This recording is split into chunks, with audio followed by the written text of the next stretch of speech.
Yeah. Good evening, everyone. I am Kaushal Singh, a technical member of Mass Foundation, and today I'll be your host for our webinar on battery design and safety rating standard. Today's webinar is an initiative taken up by Mass Foundation, the Mobility Alliance, and Social Sustainability Foundation, which has a motto driving with agility towards sustainable mobility. I would like to welcome you all in this beautiful evening and give a special gratitude towards our prestigious moderators and speakers for today.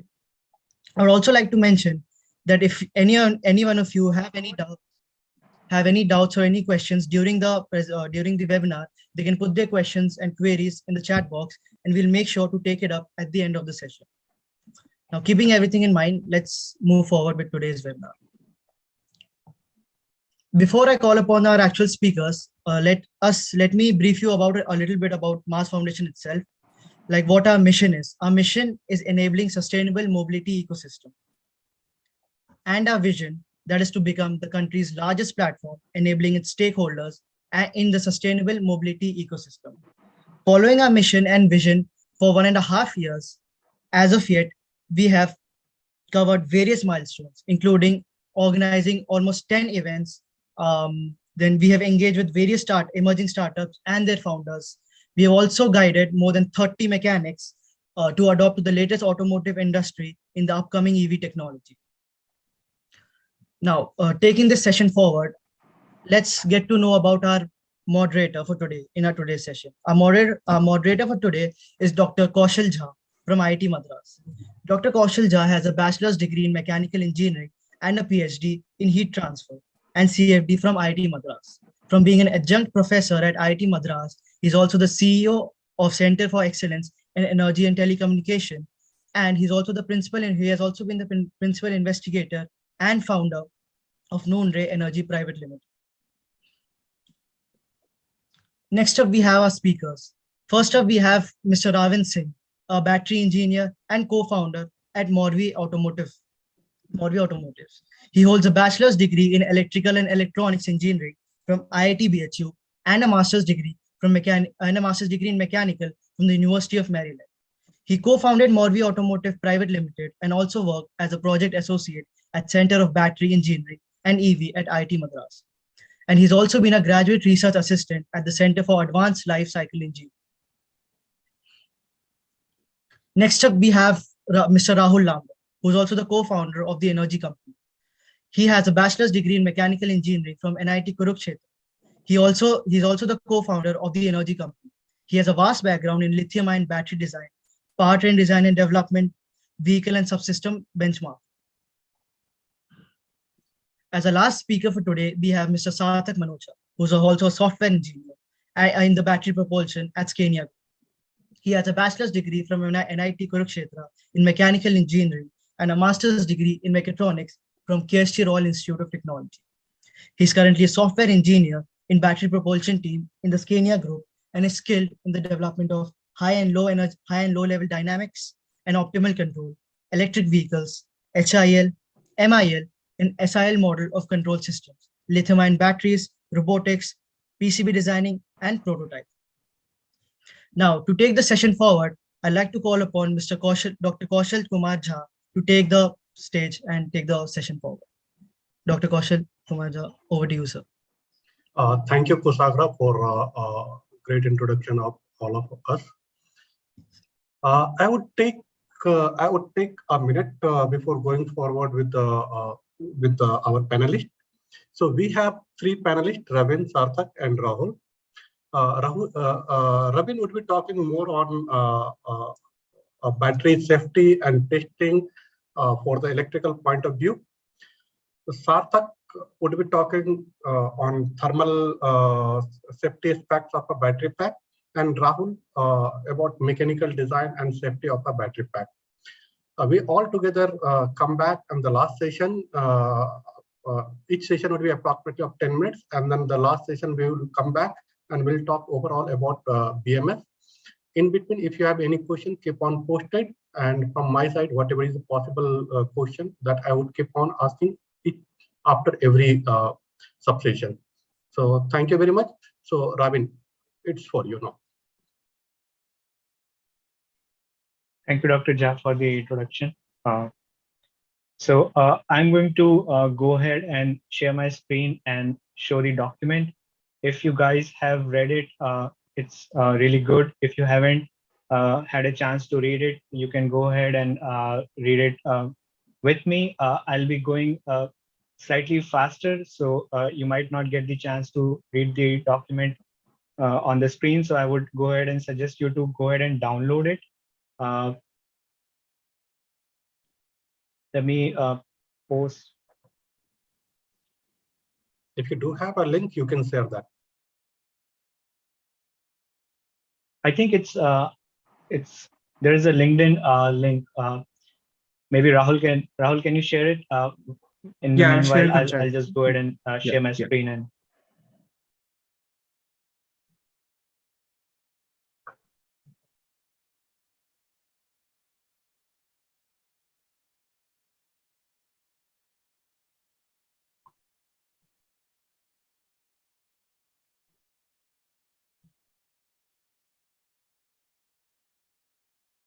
Can you see the PDF?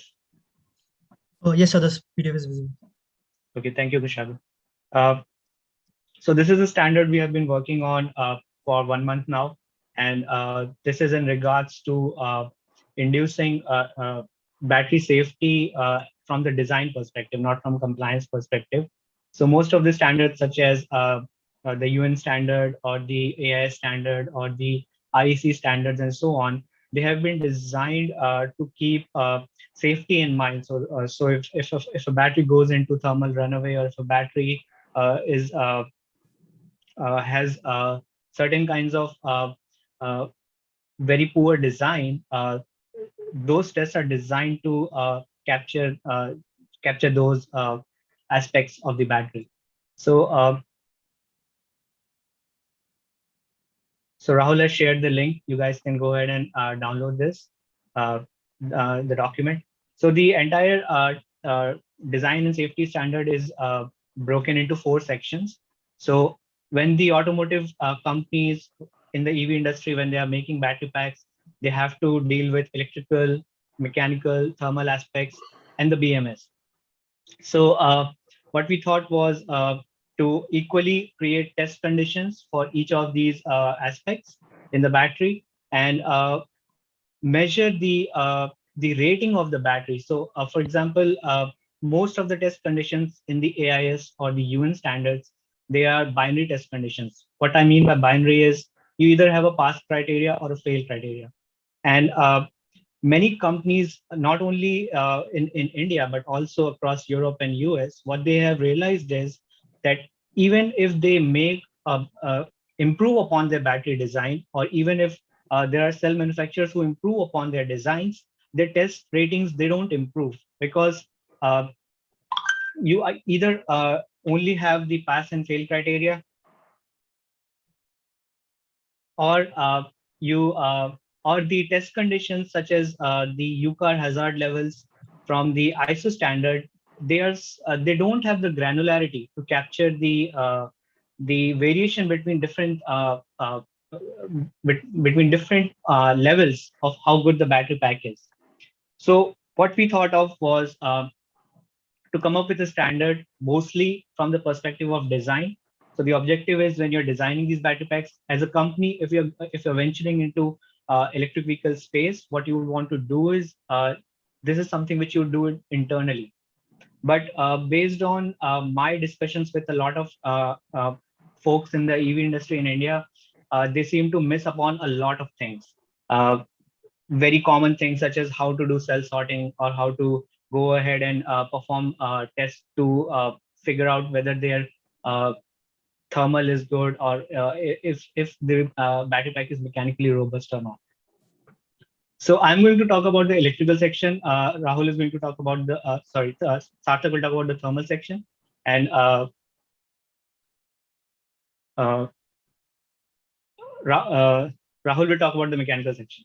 So what I discussed right now was the introduction for this standard, which is exactly that this standard will go ahead and calculate your score. So when you go ahead and create a battery pack, you look at the testing criteria how the test should be performed, you go ahead and do the test in that fashion. And based on the how the what results you get, you will go ahead and score your battery pack.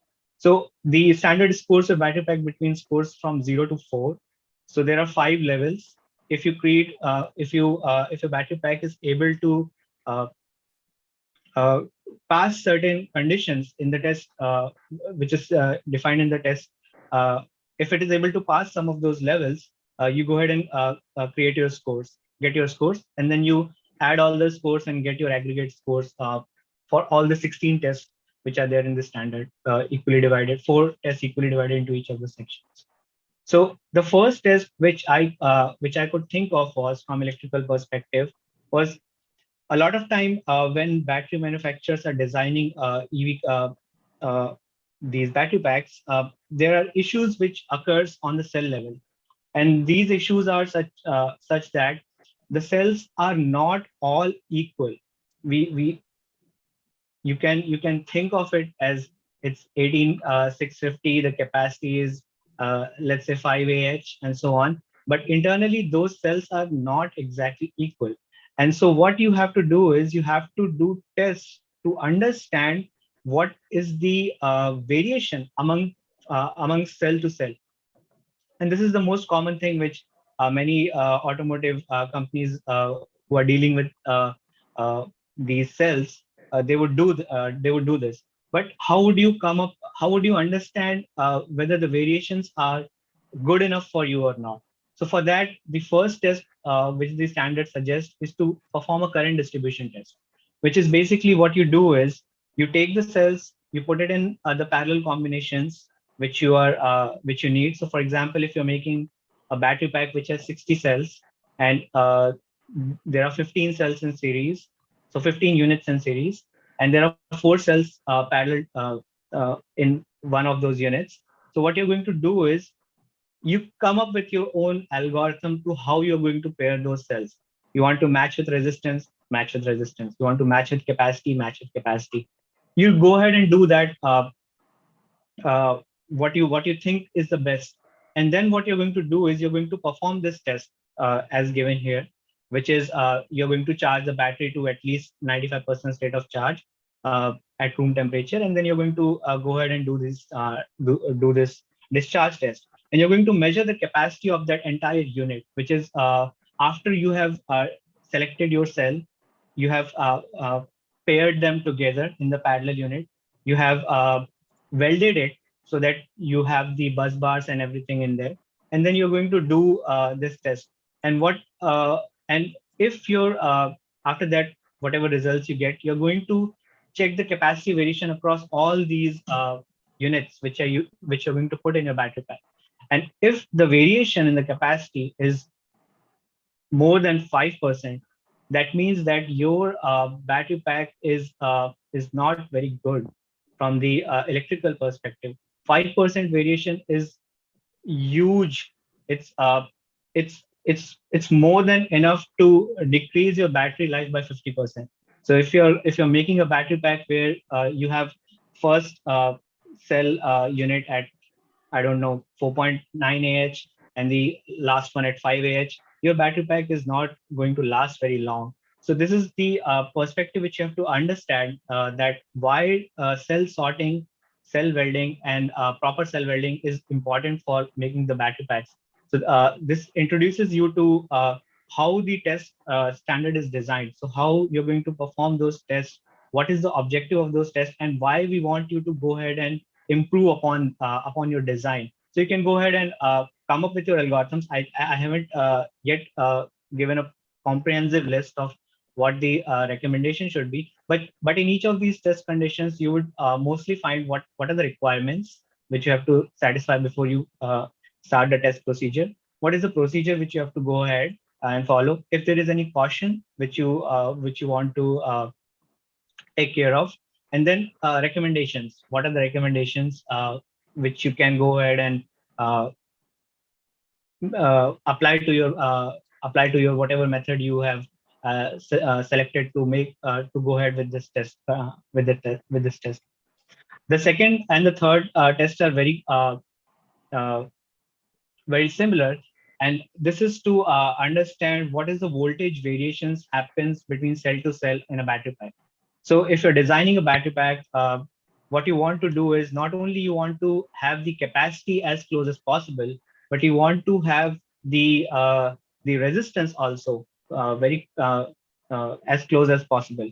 Because what will happen is most of the BMS, they have their cutoff limits, and if you are putting even one of the cells which has very high resistance, or even if one of the units which is very poor, what will happen is your battery will undergo cutoff way sooner than your capacity limits are reached. And what this does is it underutilizes your battery pack. So some of the issues which happens is you can have and if those units are very bad, when I say very bad, the resistance is almost 20% higher than the mean resistance of the other units. What will happen is your battery pack life would go down by 40%, by up to 40%.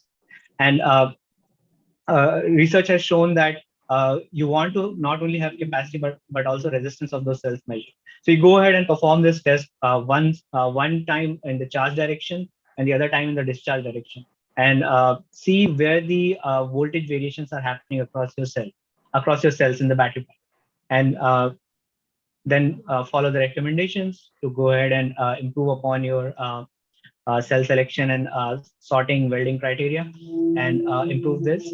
Uh, so just imagine this: if you're buying cells and if your cells are not good, what will happen is if you don't follow really good design practices, you will not be able to understand whether your battery pack is bad or your cell is bad.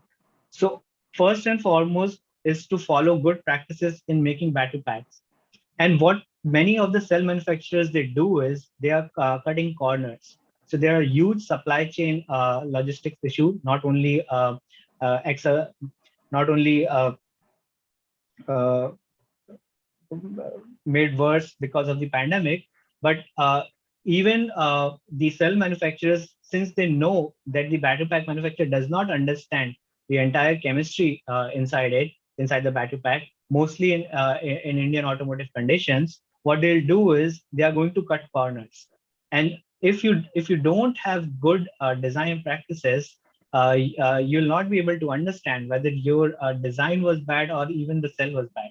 So you should be able to figure at least that out, where the root cause of the issues are. So the last test is an overcharge test, and this is to understand mostly if your BMS is good. Uh, this is not as per electrical test, but there are certain cells which have uh, various protection mechanisms inbuilt in them. So, for example, you might have read about PTC and overcharge current protection and venting mechanisms. There are chemical protections also called as overcharge shuttlings. And what they can do is they can shut down the cell if your battery pack goes into thermal runaway. So this test is to first uh, understand whether you have very good active protection, which is your BMS. And then even if the BMS fails, if your cell is able to resist the overcharge conditions and is able to prevent thermal runaway.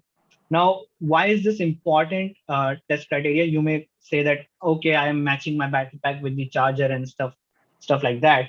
But you have to understand this, that internally cells have variations. So the cell design has variations, which means that the current, which is when you're charging the battery pack, so I'm going into the cell, the current which is flowing from the cathode. So the lithium ions which are flowing from cathode to anode, they do not equally undergo intercalation in the anode, which means that there are certain areas in your cell which can undergo overcharge conditions. So even if you have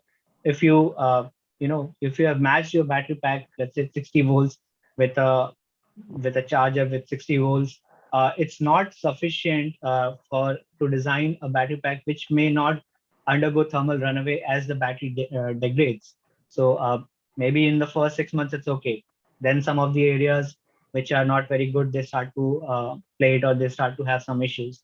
And then you start to form some kind of uh, uh, safety issues may occur. So this test is designed to understand that mostly from electrochemical perspective and the BMS perspective combined. So now I'm going to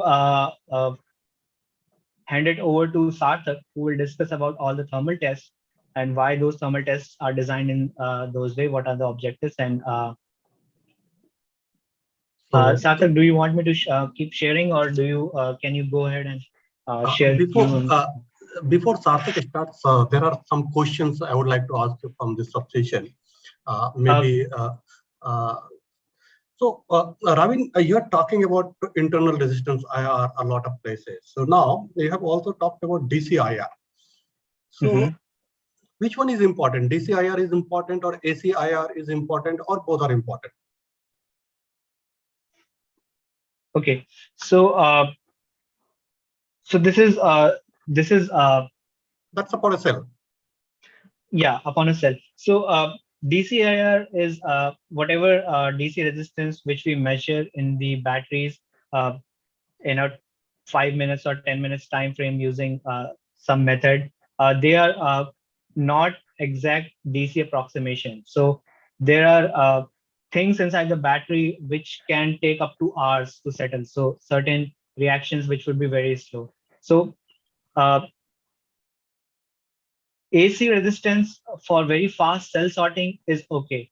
But if you are going to design a battery pack and if you're not looking at the DC resistance, you will miss out on the test 2 and test 3, which is so the first test you can clear with AC resistance.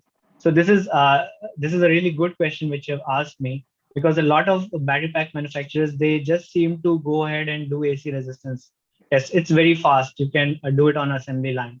But the thing is, if you don't have any mechanism to understand what the DC resistance is, and that will happen, there would be a lot more variation in the DC resistance as compared to AC resistance, and that will cause the battery pack to have the cell to cell variations. So I think both of them are important at different stages in the battery pack manufacturing. So AC resistance.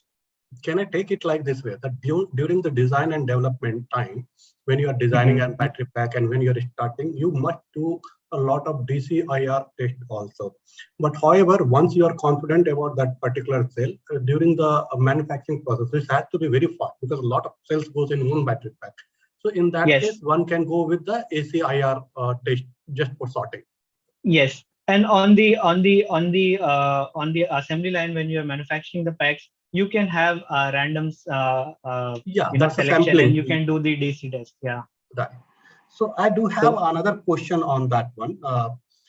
When you're talking about the welding, so that welding, because it's finally what it comes out as a contact resistance. So welding is not proper, or that's something. So it's quite a difficult task to find out. Even the welding, when we are doing the welding, and the surfaces are not clean enough, or could be different other ways. My wire lengths are not same. My that bus bar resistance itself is not same in each of the series operation. So how do we attribute each and everything exactly to the welding, or I can say some common word like a contact resistance or something like that, and how to measure that exactly? Okay, so what we have done previously, this was Rahul and I. We did various experiments on the cells which we received from Germany when we were working at CB IIT Madras. And what we did was we performed the DCIR resistance on the cell level after we got welded on the welding level, and then after we connected it through the bus bars on the bus bar level. So in that way, what we were able to do is, and when we were performing the welding test, we would change the parameters on the weld test machine. We would go ahead and measure the AC resistance, DC resistance on the cell level, and then DC resistance on the welding level. And based on that, you can start to grasp how much resistance you are adding as you go from cell to the welding and from welding to bus bars. So there is no hard and fast rule that you have to do it exactly like that. So Uh, can you suggest some equipments, a good quality equipment, which would be good for the DCIR measurement? Something. okay. So I suggest that the EIS equipments, or if your cell tester has EIS equipments capabilities built in, that would be much more sufficient for your DC resistance. So Uh, okay, that's good. generally, which has something like accuracy of 1 milliohms or less. Okay, 1 million or less. So Yes. you have been also talking at somewhere at high voltage side that Yes. 350 Yeah. volt Let plus. me go ahead.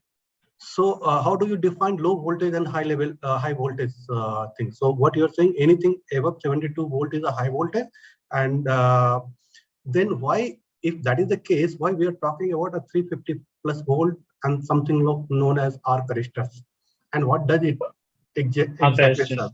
Yeah. Okay, so a lot of companies, what they are doing is they now they are shifting. If you are developing large battery packs in India, they are moving to 350 volt systems. Yeah. And what happens is at 350 volts, the voltage is high enough to create air breakdowns. Yes. And why is that dangerous? Is because if in your battery pack your cell holders or any kind of electrical uh, any kind of connections, if it forms between your chassis and your battery pack high voltage, that voltage can leak, and that would be dangerous for people who are working on the battery pack.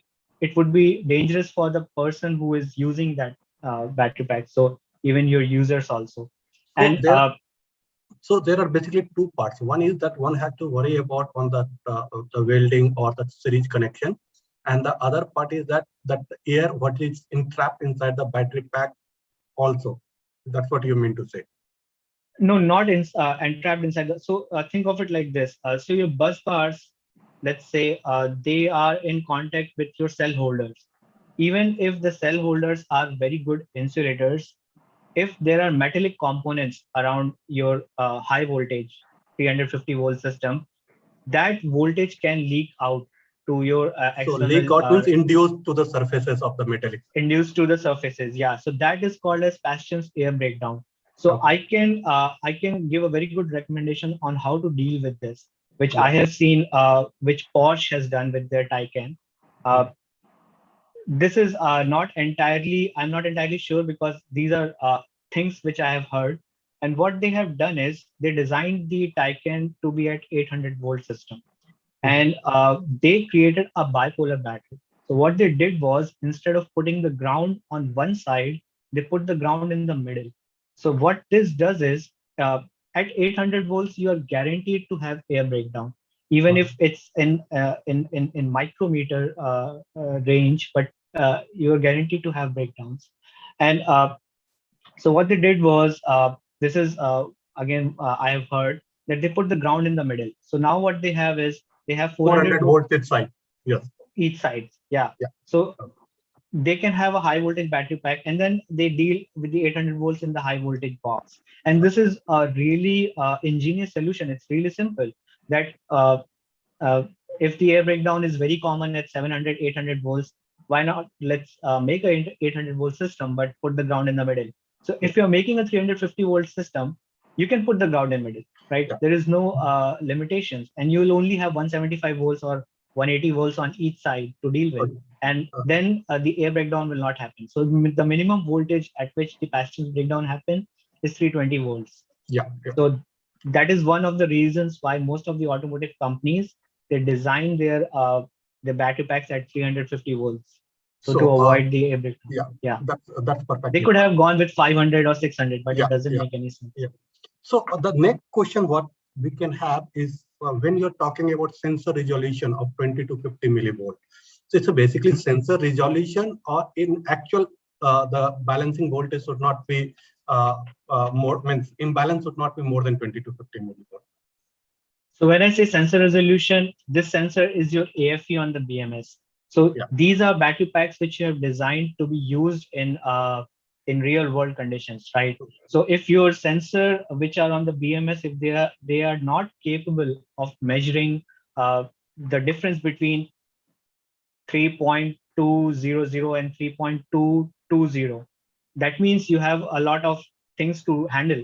You have a lot of issues you'll face, because if the sensor doesn't even understand if it is at 3.22 or 3.2, then how are you going to deal with the voltage variations and cutoff limits? So what I was trying to ask you, that this means sensor resolution is important. So what do you say? The sensor resolution has to be some 10 to 20 millivolt. That's the best one.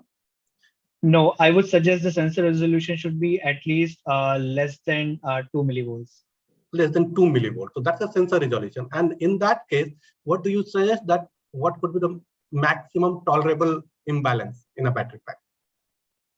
If you selected a sensor of 2 millivolts, now that comes to your cell and your pack design and how you are sorting those cells. Yes. But we did make a battery pack with 192 cells in series, and we got a maximum voltage variation of less than 4 millivolts in test conditions, in discharge test conditions. So it's achievable. The score of 4 is easily achievable in these tests, in electrical test conditions. Okay, so it might not be in thermal. Yeah. So one last question to you, when you're talking about overcharge test, basically.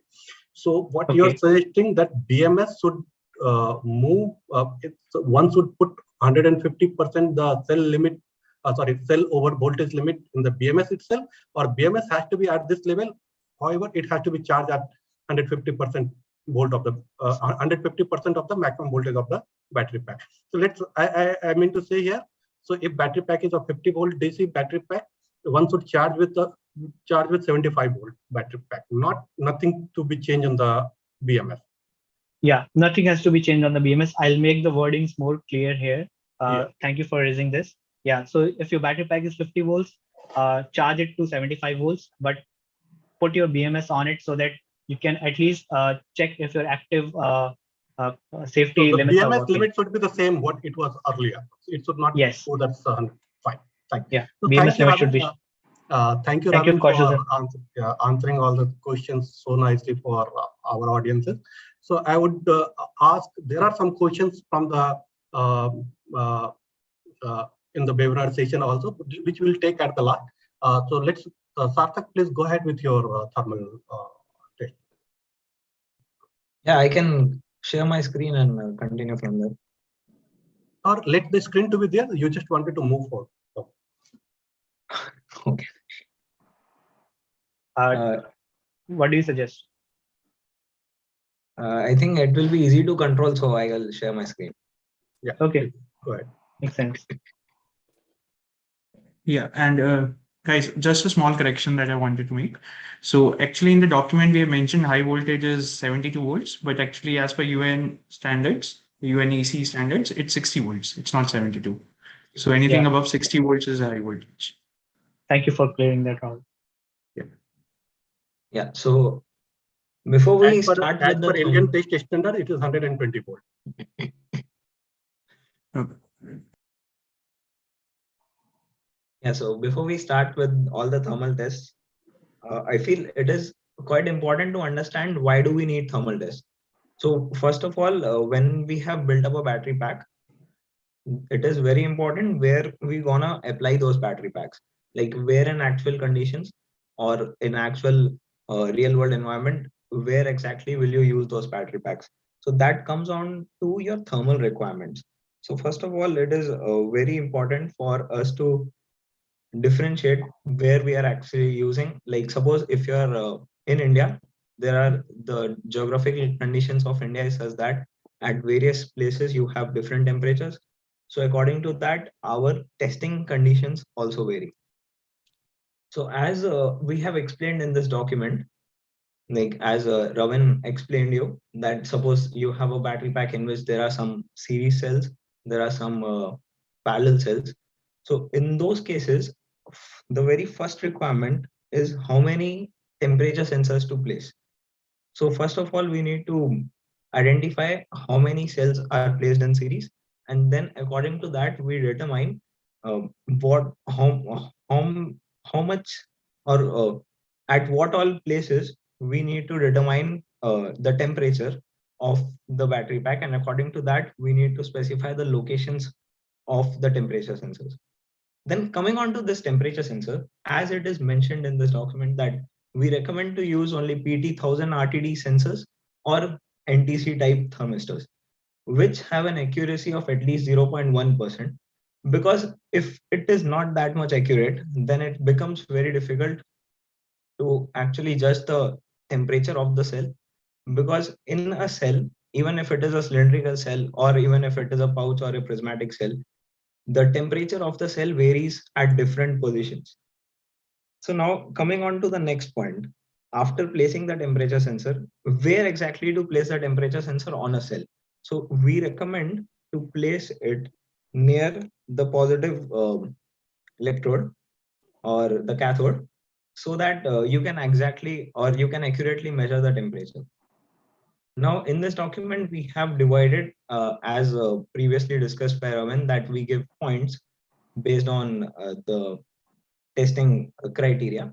So again, we divided the points between 0 to 4, and a lot of things and the points here are basically dependent on the number of temperature sensors you choose for the temperature measurement. Now, before we start the test, it is very much important to determine what test setup we have and what is the requirement. So basically, we require the battery pack to be tested at harsh conditions, suppose at greater than 45 degrees or at 40 degrees ambient temperature. So in those cases, we generally require a very good temperature chamber and with proper cabling and monitoring system. So that monitoring system is generally known as DAQ, which is the data acquisition system, and it should be accurate enough. Again, as we talked about the frequency of the data which is coming in, so it should have a sampling rate of at least 0.1 hertz, and its accuracy should be good. So there is one more thing. For the thermal test, we generally divide it into two perspectives. One is the development phase and one is the production phase. Now here, talking about the production phase, we can have our thermal system running during these tests. So that means we have already tested the cells and the battery pack without the BMS running or the thermal system running. And now in these tests, we determine how our thermal system is capable to make sure that the temperature of the battery pack does not increase to a particular limit, or the battery pack functions properly at a lower temperature range. So coming on to the very first test, in which we choose an ambient temperature of 40 degrees and we do a charging test for the battery. So in this case, we charge the battery pack at a C rate of C/2 conditions and make sure that the battery charge reaches 100%. After that, when we decrease, when we keep the battery after it has reached 100%, we check the temperature of all the cells, and we check three different things. First is, if the average temperature of all the cells has gone below a particular range, or has gone gone above 40 degrees or not, or if the cooling system is much efficient, then it is able to actually make sure that the temperature has not increased above 37 degrees. So according to this, we give different test ratings or give different points for the battery pack. Now the second point is, if we have placed the temperature sensors at different places or different cells in the battery pack, what is the difference in between them? So to ensure that the thermal system is running quite efficiently and the distribution is quite well, the temperature difference in between the cells should not be much. So there should be a uniform temperature. And this basically comes down to how we have started the design from the selection of cells to sorting of cells. And then from there, we study the temperature distribution of each cell. And when we move from cell to pack, combining them, so combining all the electrical tests which Ravin has introduced, when we like, for example, if there is at certain point the resistance of the connection is high, so the temperature near that resistance will increase. So like this, if we have a uniform temperature distribution of the battery pack, it leads to a good thermal system. So now suppose you have like only two temperature sensors which are being placed at extreme conditions or at two different ends. So definitely you won't be able to get a good knowledge of how the temperature is distributed along the battery pack. So similarly, we go to a discharge test now. So again, at the same ambient conditions of 40 degrees, we make sure that the temperature chamber is soaked at 40 degrees and for at least 4 hours, so that the temperature of the chamber is quite well maintained. Then again, we discharge the cell at C/2 rate.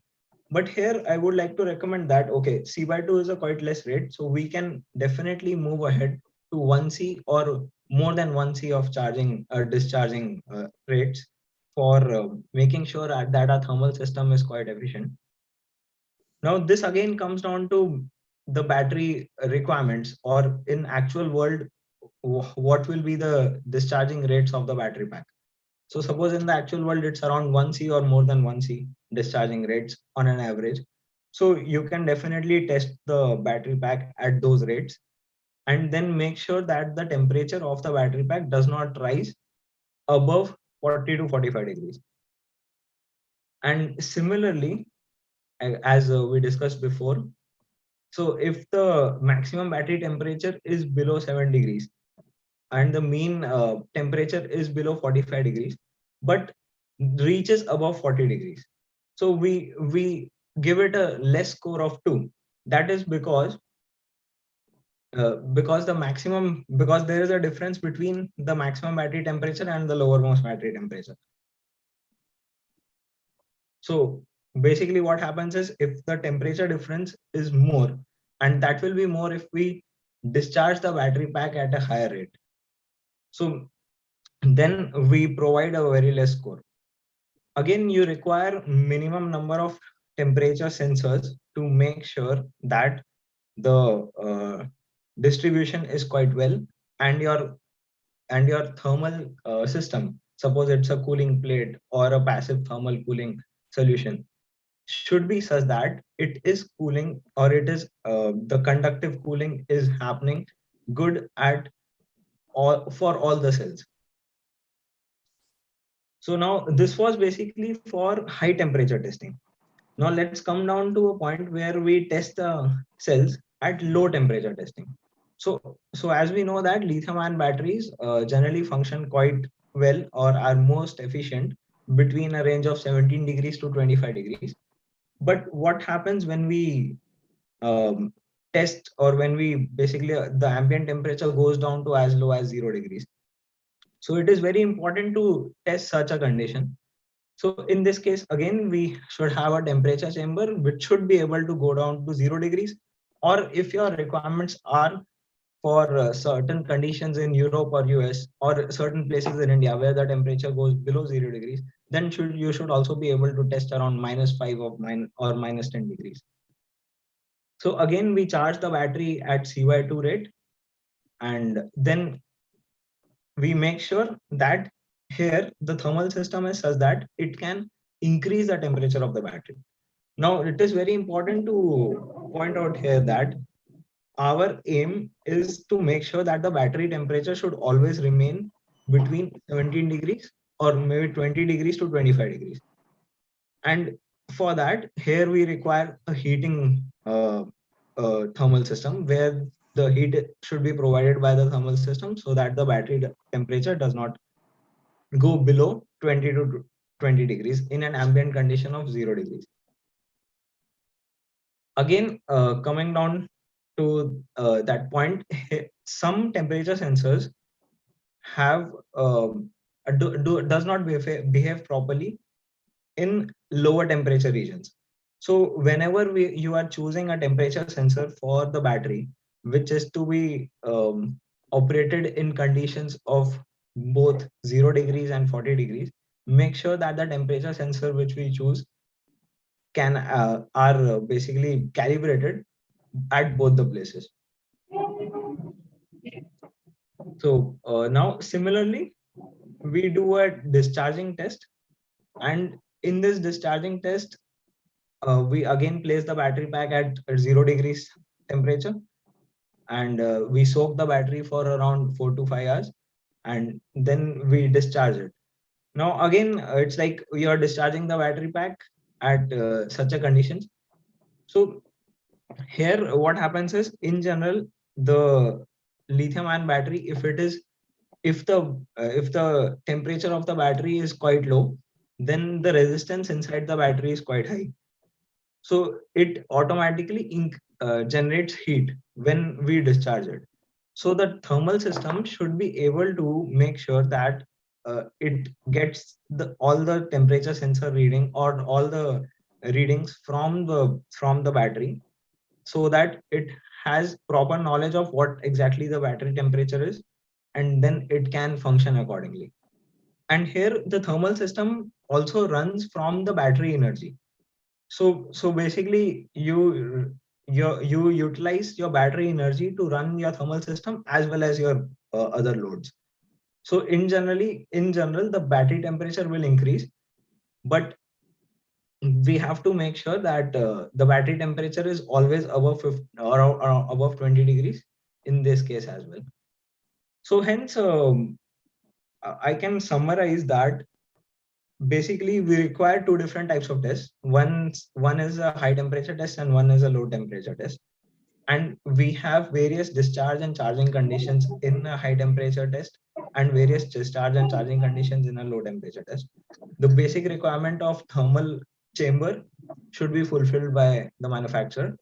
Second requirement of thermal sensors should be made sure that the thermal sensors are such that it is capable of providing accurate data with high frequency at both the extreme temperatures.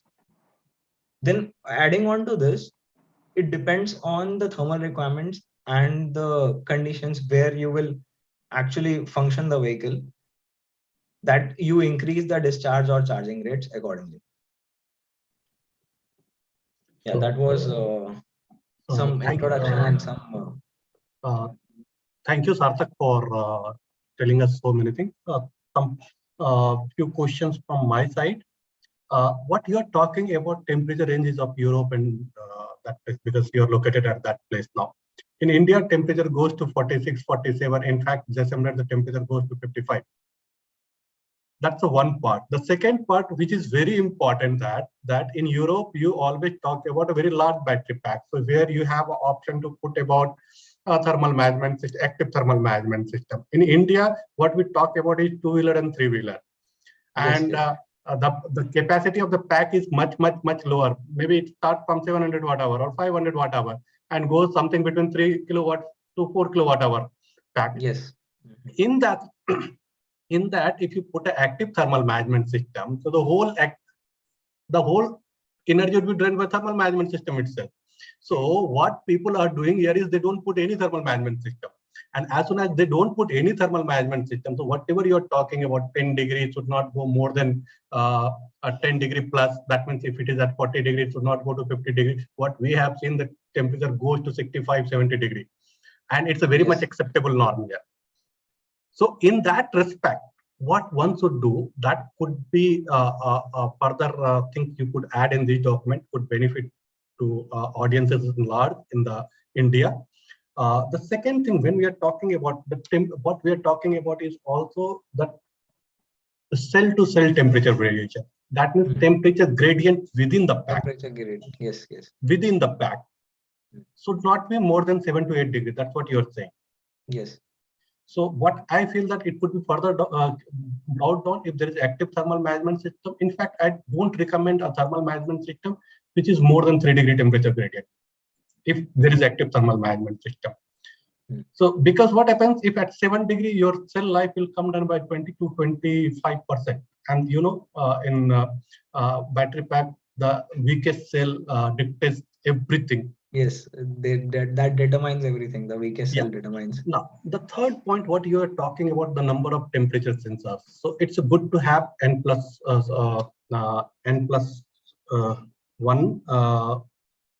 where you have put that one. Yeah, here it is. In the introduction. Introduction. Yeah. So n by 2 plus 1 or n plus 1 sensor, what you're saying that should give a rating of 4.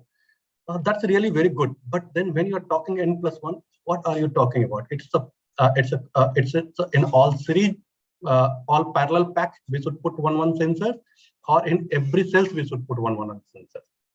So I just wanted to have a clarification. No, you should not put 1 sensors in every cell, because so basically this is every parallel. You can put 1 temperature sensor in parallel pack, like 1 parallel pack. If it is supposed 2P or 3P, you can put 1 temperature sensor according to that. Now one problem is here. The cell is cell capacity is 3 Ah, cell capacity is 280 Ah. So what do you suggest in such cases? When cell capacity increases, then you need to increase the temperature sensors. Yeah. No, Sarthak, you should put the temperature sensors on the positive tab, which is why, because that will show the maximum temperature on the cell. That's I completely agree. But when you're saying again positive tab, it should be a tab sensor or it should be on the surface of where cathode goes. So because if you're saying you can put on the surface. Yeah. Surface. Because tab sensors will show you at least 15 degrees Celsius higher than what the surface will show you, and your BMS will go crazy if you have your limit set as your near. You can put it near the tab, but not on the tab. Like it can be placed on the surface only, but near the tab. That's a very tricky thing because you have such a small space available there, and suggesting that does not become practical in the lab condition. That's fine, but when you are making a battery pack, it's always have a problem. We can understand that it would be issue with when you're sending the battery packs out in the field. Yeah. Putting sensors there. Yeah, so especially there was a question from audience side. I would like to answer without even asking the panel. Why thermal cycling test is not being done, has not been recommended. Thermal cycling test is for storage, not for running condition. So when the battery pack is getting stored for longer duration or getting shipped from one country to other country, in that case, you must need to have a thermal cycling test. So I hope I have answered your question. So thank you, Sarthak, once again. Let's Rahul to take over. Thank you so much for the opportunity. Yeah, Sarthak, I'll request if you can just keep the screen on.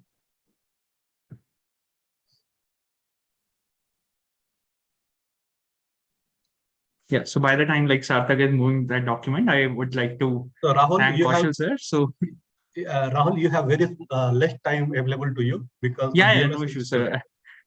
So I just wanted to say a point that so we all had been working with Professor Kaushal at IIT Madras, and we have learned a lot from him. So we owe him a lot.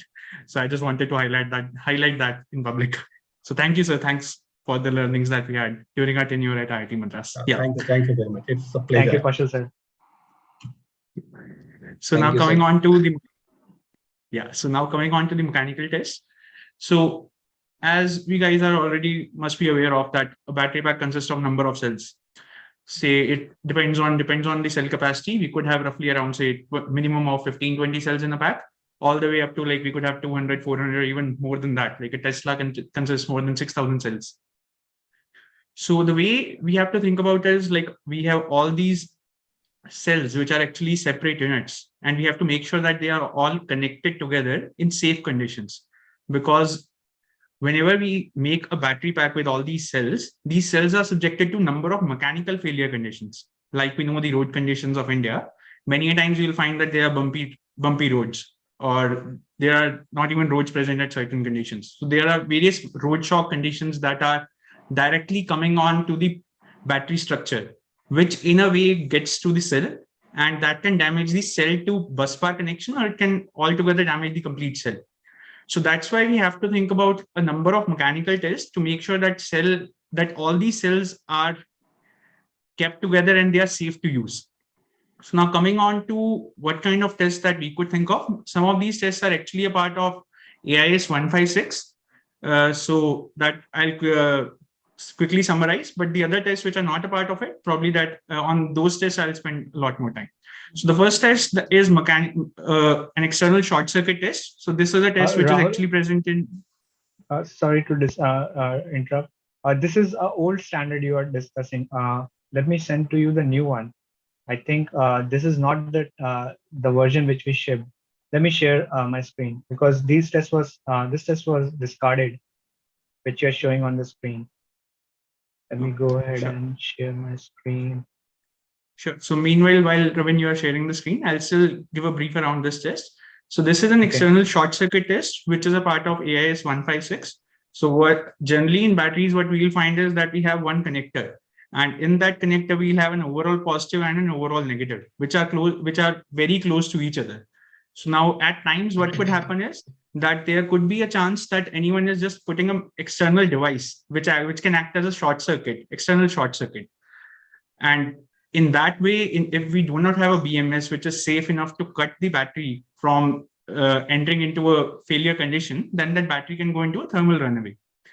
So that is a very basic requirement. But the idea is that once we have put a metal conductor on the outside, the protection will come it can come from the mechanical system as well, but the first layer of protection should come from the BMS system.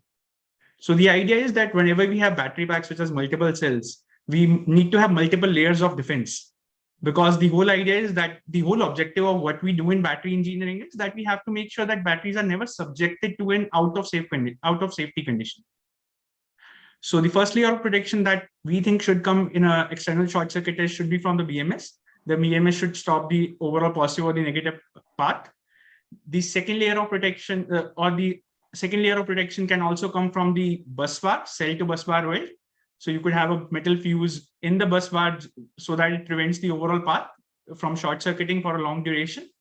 The third layer of protection can come from the fuse also. But what we have seen is that in a couple of packs which are currently used in Indian market, they are not using even a fuse inside. So which is extremely depressing, but it is a must-have requirement that should be present. That's what we think of. Yeah, so since it's already a part of it, so I'll not talk about this test in detail. Yeah. The next test is vibration test. So this is actually also a part of AIS 156. Earlier, the standard which was used in Indian homologation was AIS 048, but now they have shifted everything to AIS 156. So they have made a lot of improvements. So that's why we recommend that every battery manufacturer should make sure that their batteries are compliant with AIS 156.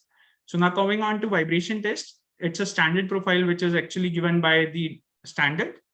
And what we have to make sure is that the battery is clamped on a vibration shaker.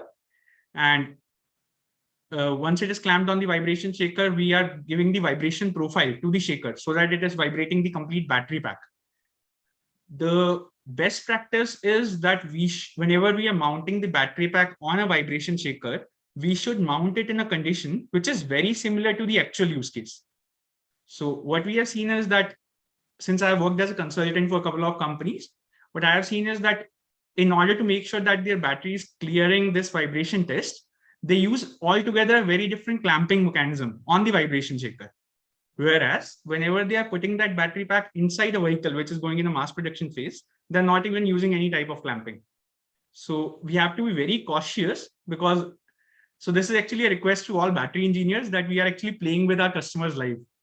So it is a requirement, or I would say we are obliged to make sure that whatever systems we are designing, they have to be safe. So this is about vibration test. And this is actually vibration, and the third test along with vibration is a shock test that also is a part of AIS 156. Now the next set of tests is the ingress protection test. So in India, there are actually various climatic conditions that we'll find.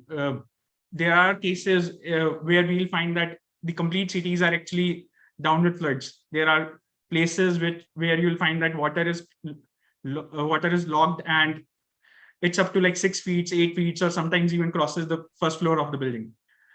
Now, in that condition, if the battery pack is kept on the floor and the battery is not IP rated, then the water can go inside and it can lead to an internal short circuit.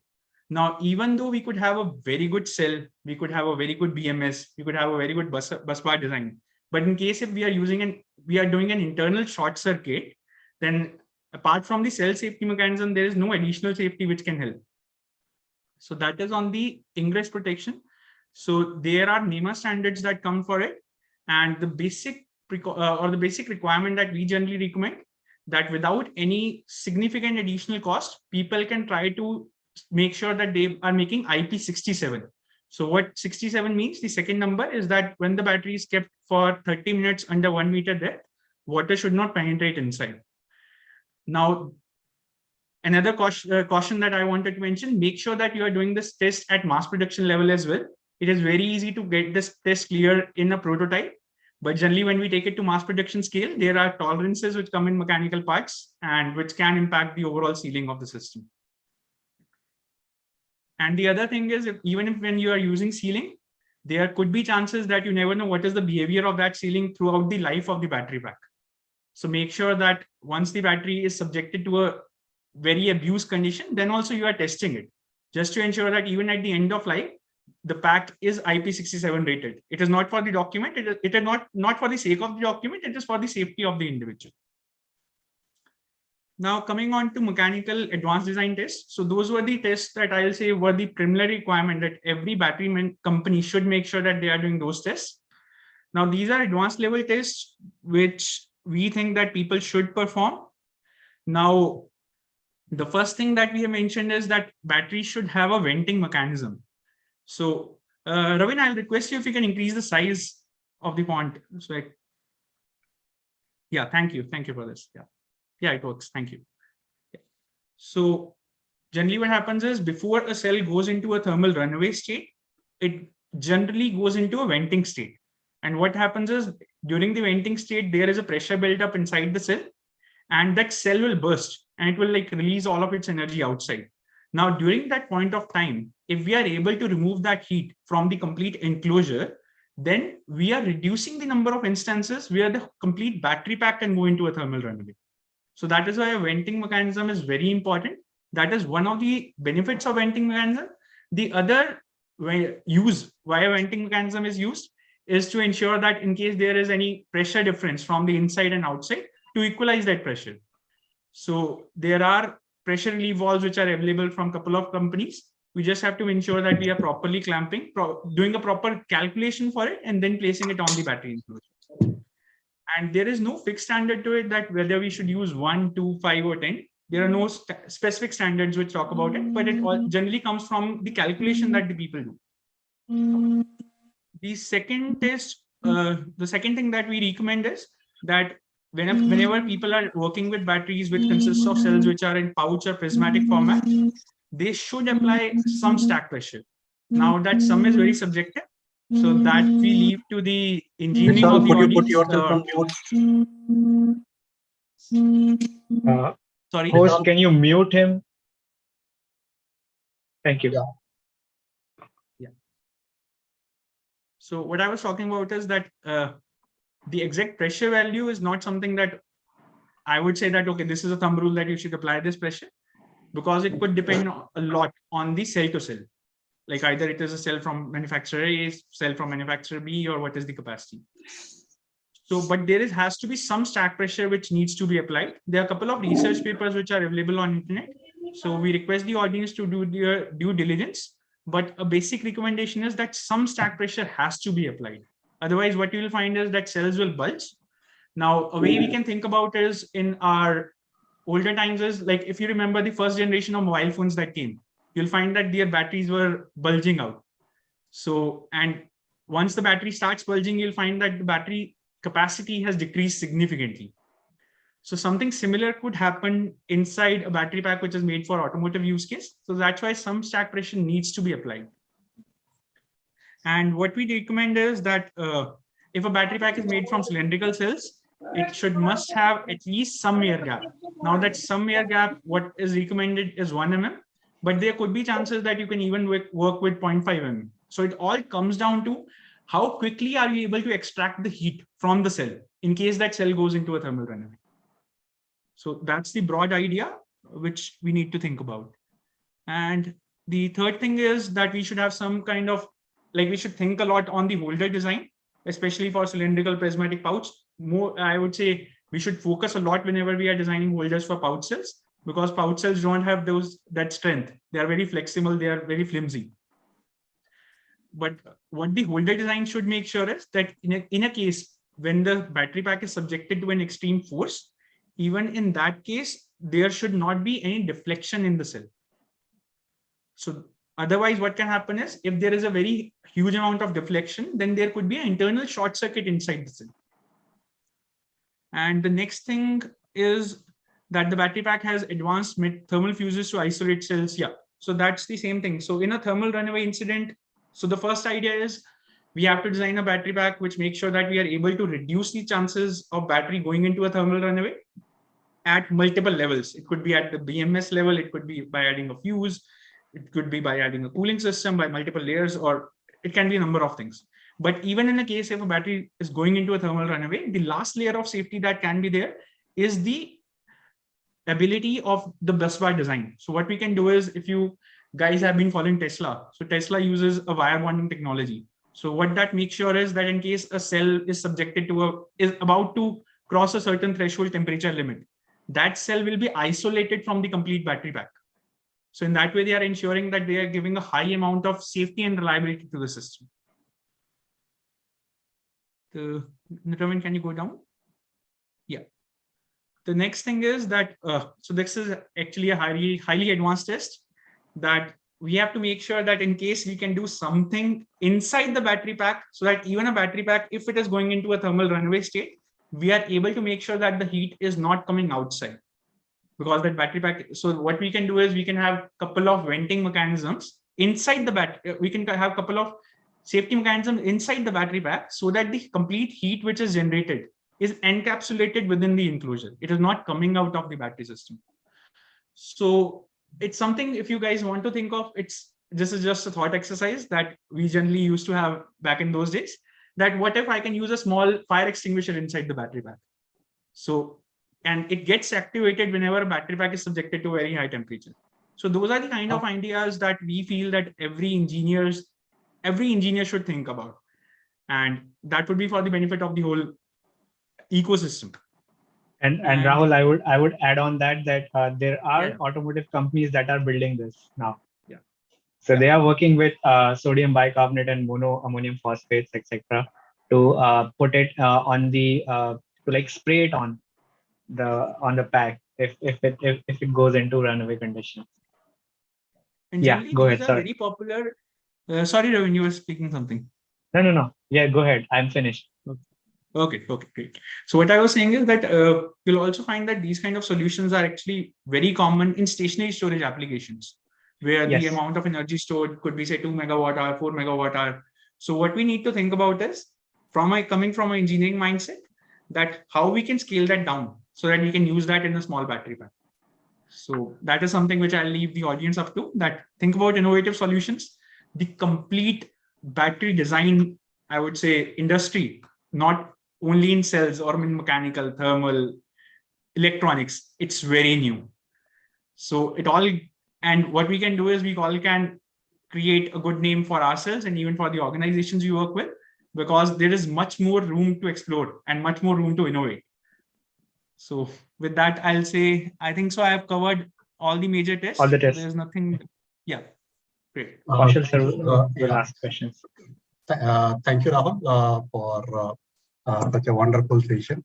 I would not ask you much question here because we already is passing out the time. We have one more session on the BMS thing, but still some of the things which I would like to ask you is about AIS 156. So, and I wanted to say that AIS 156 is much more mature and much better. So we cannot simply neglect that. Obviously, the homologation is something for getting the regulatory approval, but one has to go for much more beyond that what is recommended in that things. Like if you talk about AIS 048, the vibration was up to 3G at max. In AIS 156, the vibration level has gone to 8G. So so that's the beauty of getting learning the things and implementing. So this is getting implemented at the regulatory level also. But however, in between that, if person wanted to do the several tests, the similar is the case with that IP rating. So you may not require always a IP rating of IP67. Sometime you may work out with IP54 also, but then your vehicle should have a IP rating there. Yeah. So that in such cases, because when you're going on the road, you don't know where would be the water, where would be the path hole. And the venting solution, when we talk about it, just something like a pressure cooker, what do you say, the safety valve. So whenever there is excess pressure comes, that gets out. So there are two venting type of solution. One is what you say visual, that dead weight over steam. So that goes up with a small pressure differential compared to what you have. So similar type of things has to be implemented in the battery pack also, where it can work in the dual way. Wherever there is a small things, then it only allows the air to go inside and come out, no humidity. However, in the case of cases like thermal runaway, that it should allow the whole thing to go out, so that pressure should not get built up inside. And that evacuation should be in such a way that the vehicle owner or the passenger should not get impacted with that. So with that, let's move ahead with the BMS part. I hope all of you will contribute quickly on that, because we have a question answer session from audiences also. I would go ahead with the BMS test very quickly, because these tests are mostly qualitative, so there are no ratings. So thank you, Kaushal sir, for pointing out on the AIS 156. And this test standard is aiding that in the sense that you can get the scores right. So in each of those test conditions, you can estimate what is the scores. So if you are doing a vibration test and you start to face issues such as the cell voltage is going down or things like that, and then you should be really cautious, because there might be issues with your cell which you're getting. So you can use it to do the AIS 156 shock vibration test, and then test your scores out with the standard to see where the faults or failures are happening. In the BMS test, we divided this into four sections, which is SOC test, health test, and EIS performance, and the advanced functionalities of the BMS. So the basic thing the BMS should be able to do is it should be estimate the state of charge, get the health. It should perform certain other tasks such as isolation monitoring. So if your battery pack is more than 60 volts, you should be testing out if there is some voltage leakage, or if there are issues with your electronics or things like that. It should have fault sensing. So what is fault sensing? Fault sensing is any kind of failure mechanisms which are happening, or any kinds of issues which arise. It should be able to sense that. It can have communication with the ECU, your vehicle control unit, or the charger, or the servers. So it can have any kind of communication on top of it. You can select CAN communication, UART, and other communications out there. And the sensory data monitoring. So what the BMS has to do is the major task of the BMS is to keep calculating the safe operating area of the battery and trying to keep the battery within those domains. So the first thing which the BMS should do is it should know what state of charge it is at. And a BMS that does not have any SOC estimation, I wouldn't want to buy such a BMS or such a battery pack. So the first thing which you can do is you can think of different algorithms. The Coulomb counter is a very common algorithm, but it has issues with accuracy of the sensor and drifts, which can happen over time. And what it can do is you can have errors up to 10-15% state of charge during operation.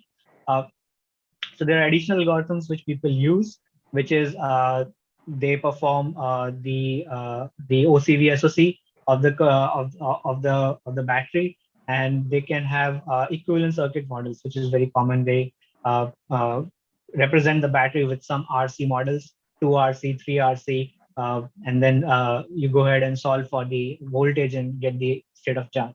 The advanced algorithms, I would say, is companies that are doing any kind of off-state calculations. So maybe they are solving electrochemical models for that. So these are very advanced models, or they are performing any kinds of electrochemical differential analysis. So that is one more thing which they do. Or the third thing which they do is they use some kind of Kalman filter, some kind of an observer, which estimates the SOC from different models. So it's like it estimates at each and every state which model is much more accurate, and based on that it collates what the SOC should be.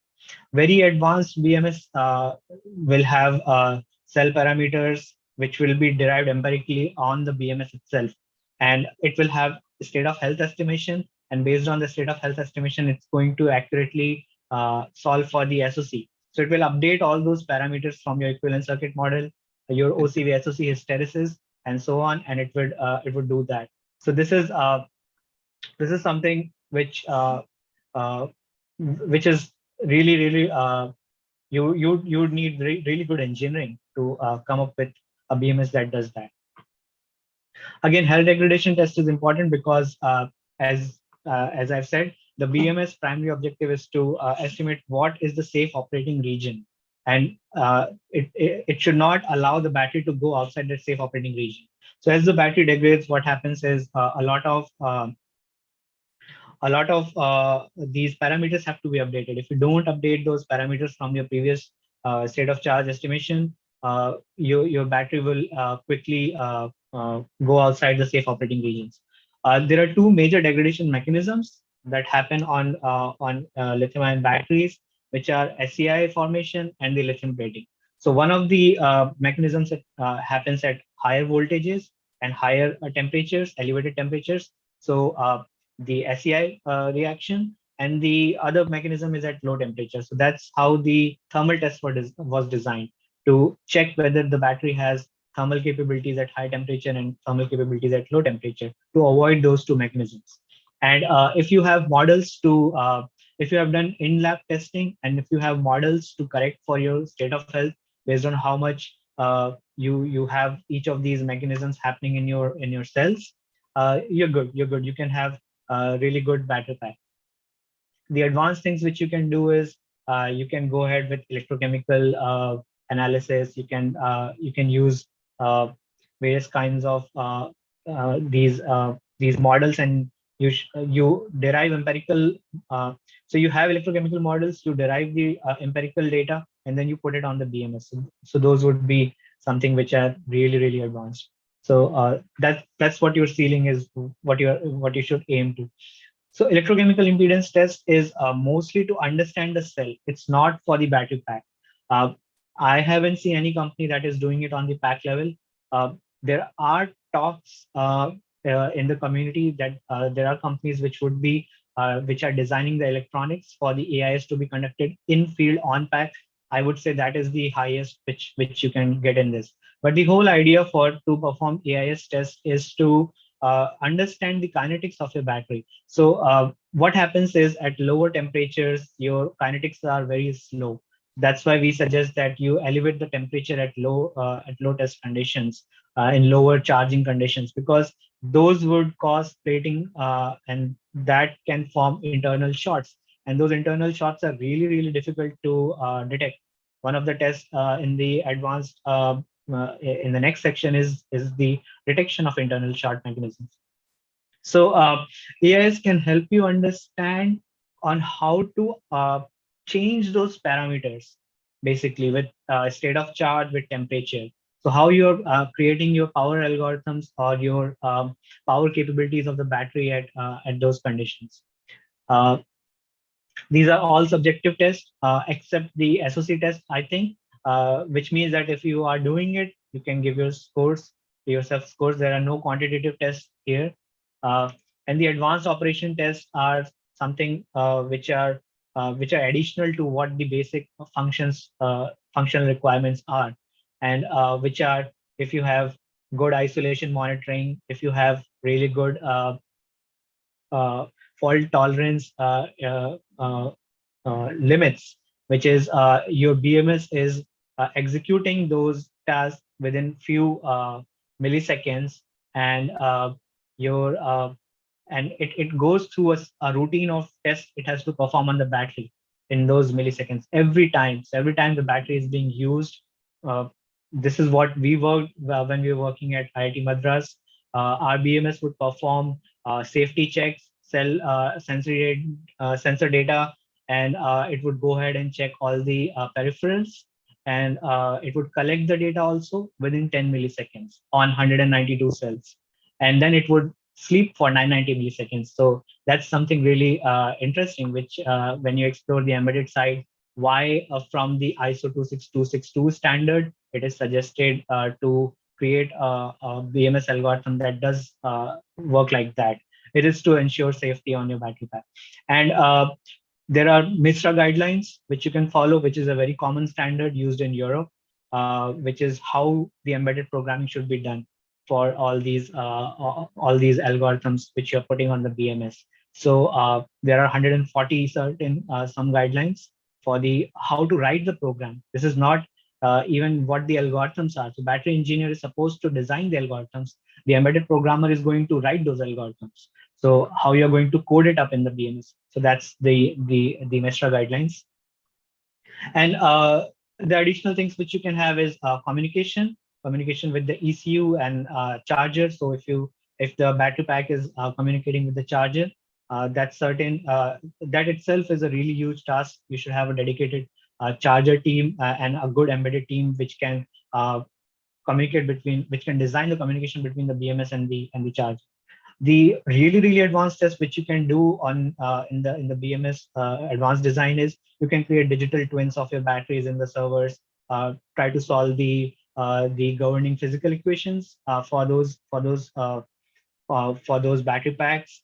You can find out what the health would be in a given use condition. So you know historically how the battery pack was used over time, and then you have the digital twin in which you are on the servers, you are getting the data from there, and then you're solving for what the health would be, or what the how you want to deal with if there are any uncertain non-safety conditions that are arising on your battery pack used in those environments, and then use that data back from the twin to update your parameters on onboard BMS. And if you have really if you're doing this, you can also think of algorithms that can be used for advanced prognostics.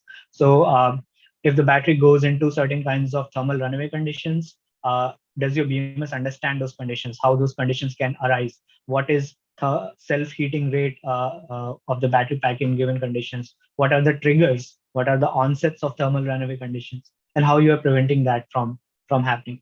So this is all in this test, and then you can go ahead and calculate your scores on your battery and strive to improve your design. There are a lot of things which you can do.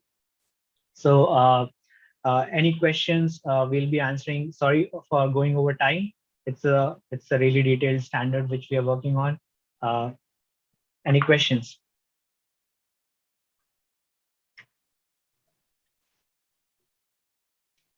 Kaushal sir, you're muted. Yes, I'm muted. Yeah. I'm sorry. Thank you, Ravin, for giving us a nice overview about BMS.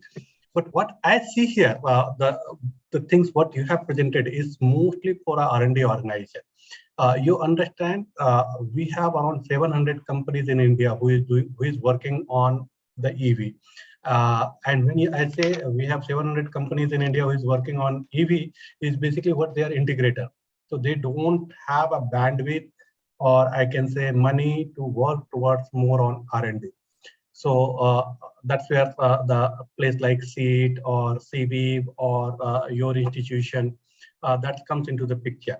So especially on the electrochemical model, SE layers and all those things. So if we have sufficient data in open domain, maybe someone would like to work on those from those organizations more on algorithm development and other things. But right now it's almost difficult for them because they don't have any data.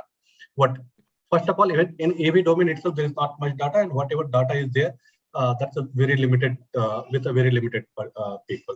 So I see this could be one of the challenges. And the second thing, what I see about BMS, it's basically the first function is the protection, and then second function is how to improve the battery pack life. Third function only communicate here and there, talk to each other, talk to vehicle, talk to that. So that comes as a third function. Fourth function is like something, if there is anything going wrong inside, at least keep record of that. If you can't keep record of everything. So minimum this four things, yeah. So minimum four things should be there, that it should protect in case of any events, what we have talked about test 1 to 15. That's first thing. The second thing, it should improve the life of the battery by doing several things. One of them is balancing, which several questions has come from in the chat window. And the third thing is that if possible, it should communicate with each other, with the vehicle or other thing. If not, that's not a mandatory requirement. However, AIS 156 has that mandatory requirement. So it should communicate.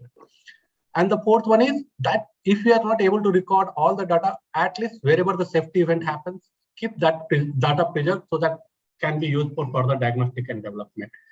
So with that, that's the addition from my side. I would go back to the chat window and we'll try to understand some of the questions, what is there, and try to answer some of the questions from that.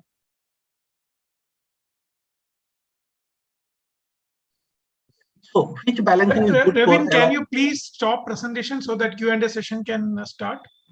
Thank you. Yes, thank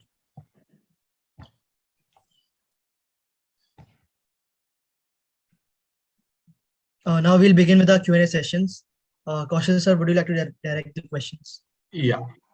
So what we have a question from audience is just 1 minute. Let me go to.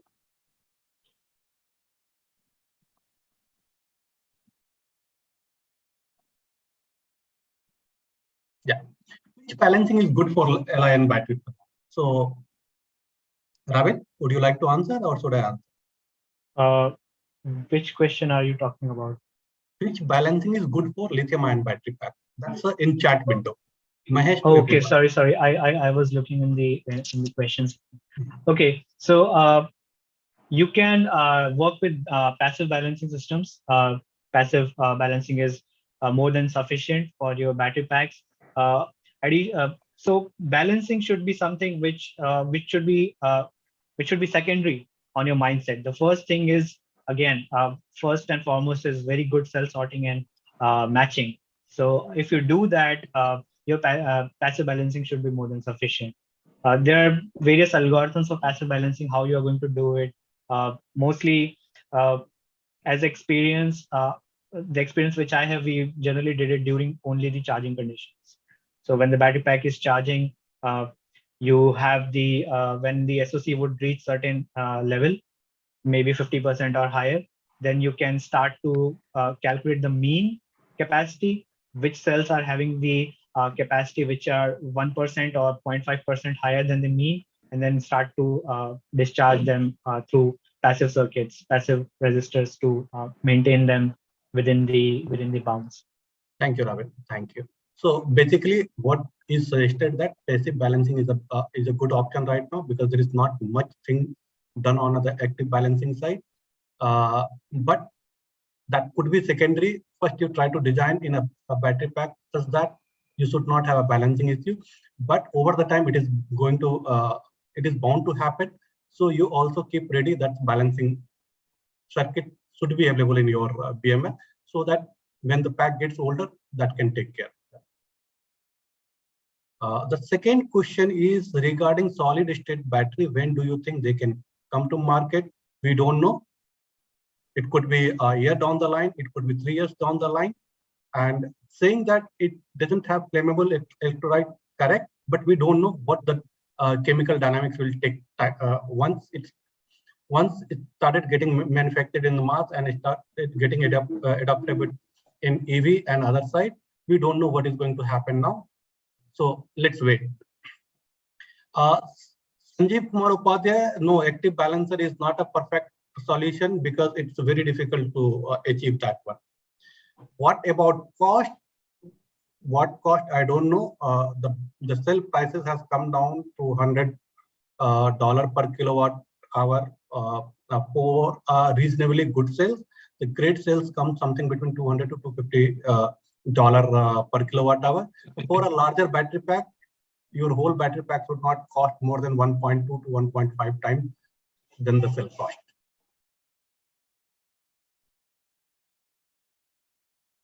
Yes, you can we have the PDF and recording of this webinar? Webinar is on YouTube. You can always have it, and PDF is there on the LinkedIn. You can get it there.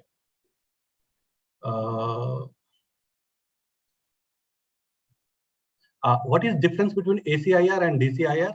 Ravin has clearly defined that. Please go back to the YouTube video. You would be able to understand that. To calculate DCIR, which tests shall be conducted according to standards? Ravin, quickly, would you like to add anything on that? I don't know what standards there are for DCIR resistance measurement exactly, but there may be some methods which are used. So HPPC is one very common test which is done. So you can go ahead and read on USABC manual on where they have defined how to do DCIR. So the next question is how to calculate IR of the cell in BMS only. No, you cannot do anything in the BMS for IR. IR has, if you need to measure, there is a separate instrument for that, and that you have to use in the lab testing environment only. And in the production line, you can use it for the cell sorting purpose, ACIR. What would be the discharge dynamic voltage difference? The question is not clear. I think I understand what he means, because he posted it when I was talking about the voltage variations test in the electrical section.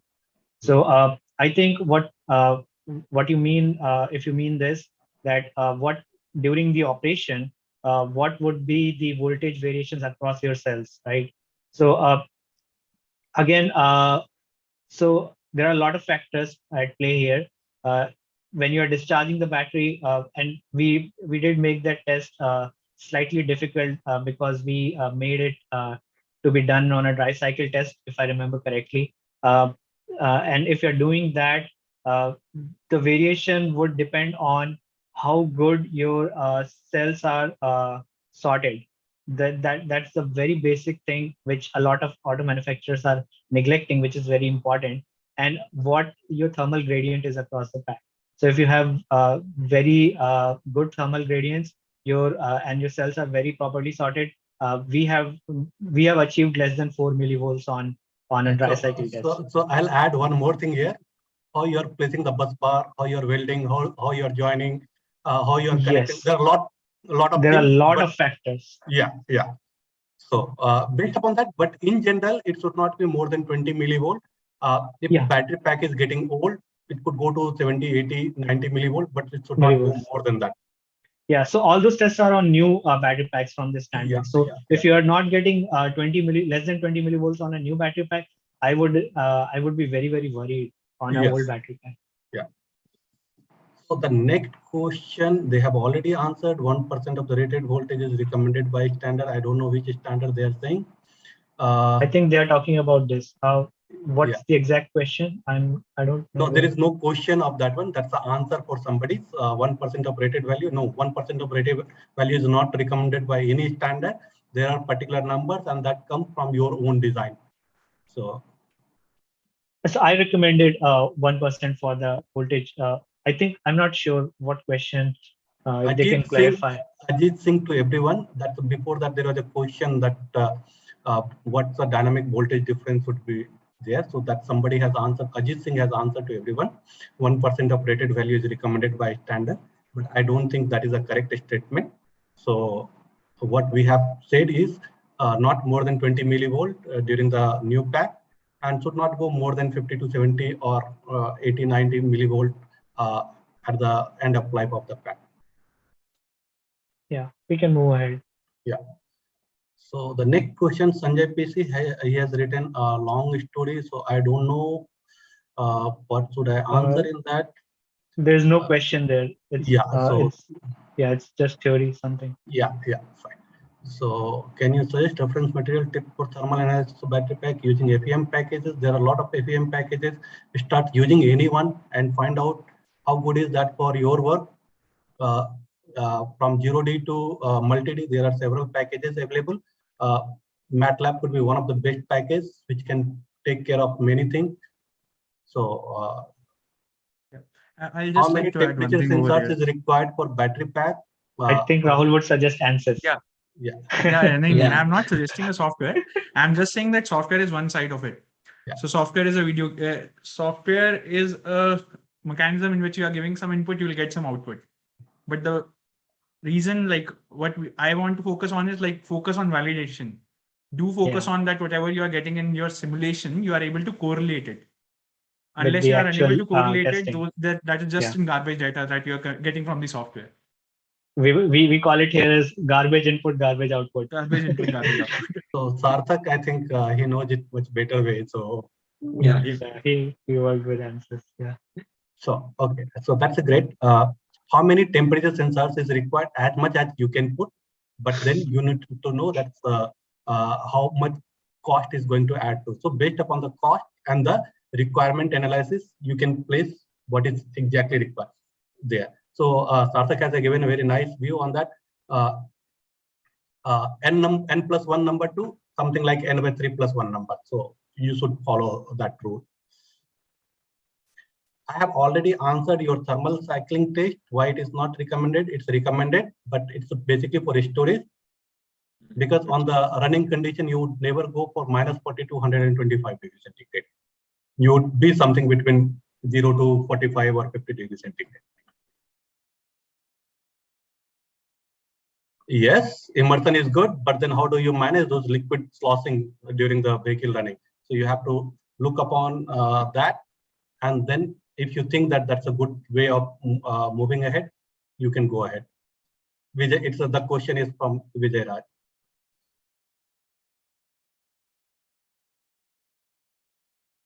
Venkatesan Gupta, thank you very much. If you have a good thing about recycling subject of the batteries, because it's one of the important matter in EV. If in battery pack one cell develop fault, then what shall be issued? Your battery pack will not work because one cell dictates each and everything of a battery pack. And I would add that the worst that can happen is your battery pack goes into thermal running. We have seen all the videos from pure EV. Yeah.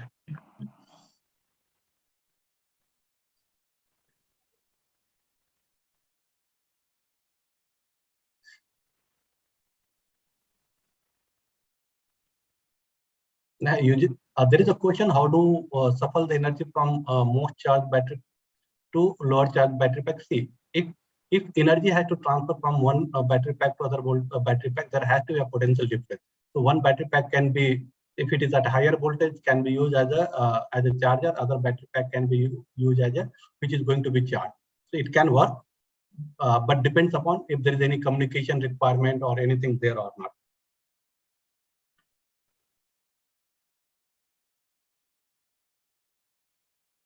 What kind of fuse should be used, which can be a defensive layer in REESS? So there are several things. You can have a thermal fuse, you can have electrical fuse, you can have the BMS detection, and can cut off the solid switches, solid devices switches there. All those things can be there. So how will it, there is another question from Sanjay Kumar Upadhyay, how will it use a cell nominal voltage of different range? BMS remains same, number of series parallel changes, and when you say 3.2 volt to 3.7 volt, 3.2 volt generally comes for a different chemistry known as LFP. 3.7 volt generally comes for a different chemistry like NMC, NCA, like that. So BMS is just a hardware. How do you integrate that thing into the BMS is a firmware job or a software job.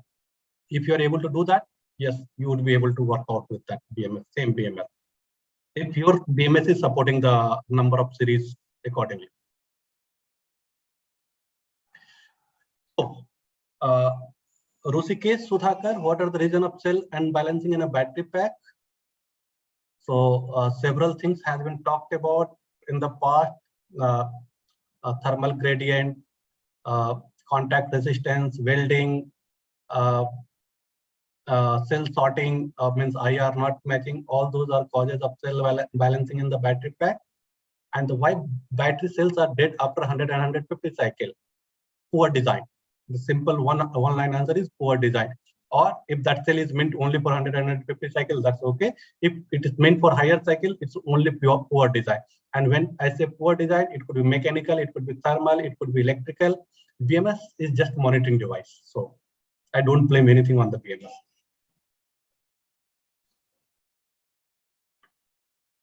No, there is not any particular guideline for venting mechanism in battery pack. However, you need to calculate based upon the cell requirement, how much it could vent. That may come from the cell manufacturer, and based upon that, you can design the battery pack. There is a lot of literature available, how much it can vent, how much gases will come out, what would be the temperature and all those things. Based upon that, you can design your venting mechanism. Venkatesan Gupta, text not clear, read on a screen. You can, we have already done that. We have passed that one. Sanjay at the rate of TS. Who is TS? I think we can end here, sir. It's just the answers are there. Yeah. It's repeating questions. Okay, fine. So I hope we have answered all of your questions, and anything would like to be added by panelists further?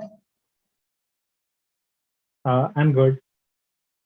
You can reach out to us from the standard. We have given our email IDs. We'll try to answer it as quickly as possible. Or if anything is not clear from the standard. Yeah, and one more thing, like we'll be updating the standards accordingly with your inputs as well.